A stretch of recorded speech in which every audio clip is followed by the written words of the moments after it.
An important part of wellness is focusing on the positive while extending gratitude toward that and those that provide us meaning, fulfillment, and life.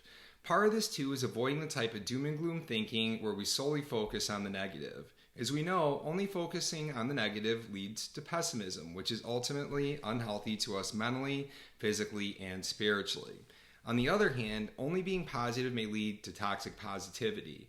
The truth is that the world is full of challenges, threats, and otherwise, some of which are within our control, others of which are outside of it.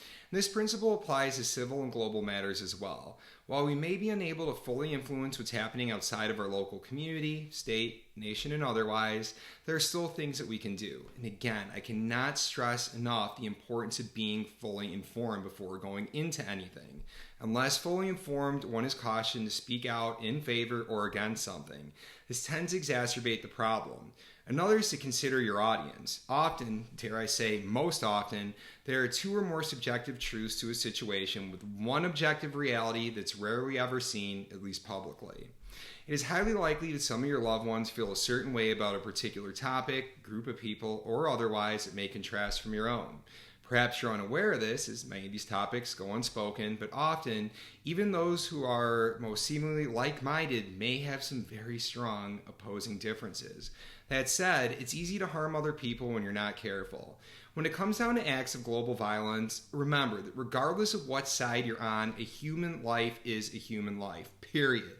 While harboring resentment and negative feelings toward a group is one thing and problematic in and of itself, taking a life is another. Accordingly, before wishing harm on somebody else, remember that these people are mothers, fathers, grandparents, children, best friends, etc. to somebody else. And also remember that violence begets violence, meaning that violent behavior promotes other violent behavior in return. There are very real-life consequences for the things we do and say, even those most seemingly minimal. If you are one who can never imagine losing your entire family and everything you love due to violence, consider yourself one of the fortunate ones. If you're one who finds giving back to be part of your extension of gratitude, then remember with everything you do and say that each and every life has meaning. Your actions come with implications.